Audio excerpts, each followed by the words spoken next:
eNCA's Dasen Thathiah, together with South African rescue teams, were in Mozambique when the storm lashed that country. He joins us now from our Durban studio. Now, Dasen, one may say that it is quite a riveting time, and it's also very sad to actually witness firsthand in terms of just how much damage that cyclone Idai actually hit, and also to see the number of people that had to be rescued, but also the number of people that continue being displaced.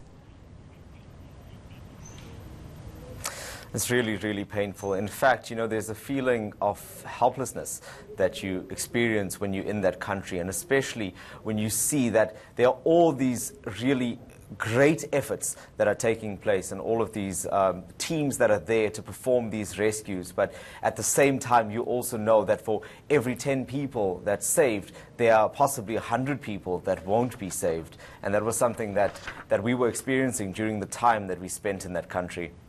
We were there in Beira over a few days, and at first, all we saw was the devastation, really, the property damage, people without houses, the roofs blown off, the electricity poles falling down. There was no cellular communication at all. And it was just after a day or so that we realized that the real danger was the water, and the fact that the water levels were rising, and it had swallowed entire villages, not only in Beira but outside in the Buzi district. There were possibly thousands of people that were underwater and desperately clinging to trees, just trying to get above it, trying to keep their heads above water and protecting their children and the little that they had at the same time. Now, with the little that they have, I mean, these families, especially those that have been rescued, must be taken to places of safety. And one may wonder, where is that place of safety, especially considering the fact that 80% of Beira is still without power at this moment. So when we're looking at some of those places that have been, instructed to be relief centers, so to say, were they effective enough in bringing on board the individuals, or do they also have issues of their own? I mean, overcapacity probably would be one such a problem as people are trying to make their ways to some form of safety.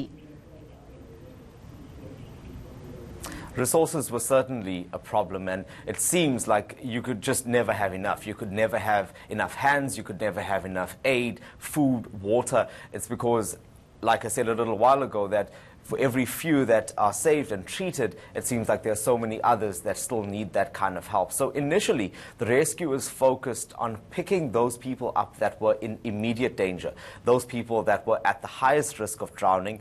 You would understand that women and children were prioritized in that very first operation. And they were then taken to any form of higher ground that could be found and just left there temporarily. The aim was that they would have food parcels then dropped off there by helicopter, and then at a stage when there was a camp available for them to go to, they would be picked up and taken to that camp. That plan then changed to allow rescuers to pick people up directly. This was with the help of the SA Air Force, and to bring them to the Beira airport, which served as a base for all of these operations. They were brought there, they were assessed, they were fed, and they were housed there temporarily. Closer to the Buzi district, there was another area, a drier area, if I could say, that was set up where there was a tent that was erected there, and that's where people were being kept and treated and fed. But again, it was just finding these spaces and this kind of land on which to operate from was increasingly difficult, as well as getting supplies to those spaces. There was a limitation on the number of helicopters that were being used. The SA Air Force had their Oryx chopper that was doing most of the work, but it could really only take about 40 or 45 people at a time. And now, if you think about that in relation to the numbers that they were dealing with, it was really, really a tough task. And I mean, it literally is going against the tide when it comes to this kind of relief effort. But what about the relief efforts, and also maybe some form of assistance from some of our neighboring countries? I mean, the SADC region, and we're not just talking about Mozambique and South Africa here, but any form of that you witnessed whilst you were there, maybe from Swaziland or Botswana for that matter, or Lesotho, just, people that, or countries that were there in support of this, devastation at this particular vulnerable time for the people of Mozambique, and even one way say, even for the people of Zimbabwe.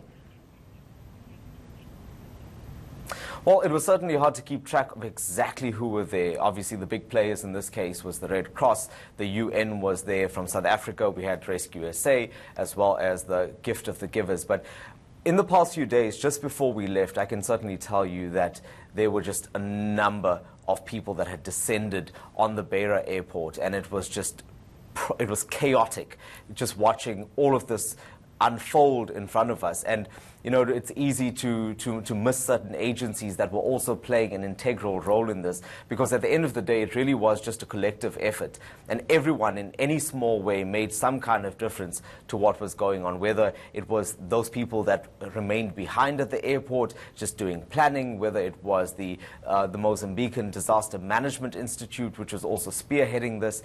Everyone had a little role to play. And we saw helicopters fly in with boxes of food as well as water and immediate supplies that were needed. So certainly all hands were on deck. And all hands are still needed at this particular moment in time, as we say that relief efforts are still continuing, even though we've got one team that came back to OR Tambo International Airport. But people still need help. People still need some form of shelter.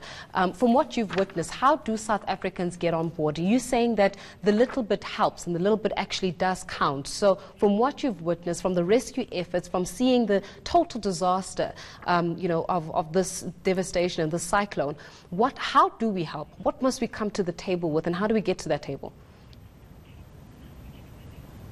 You know, amid all this chaos and this disaster faith, one of the most heartwarming things that I saw was just the empathy that South Africans had for their neighbors.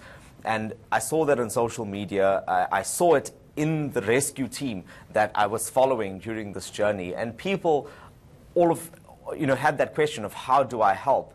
And a few days ago, I also saw that there were efforts on Facebook as well, just ordinary people that were setting up collection points, that were trying to make trips out to Beira to deliver supplies. There were people that had taken this upon themselves. So that's where that statement I made comes in, where every little bit of small assistance really does go a long way.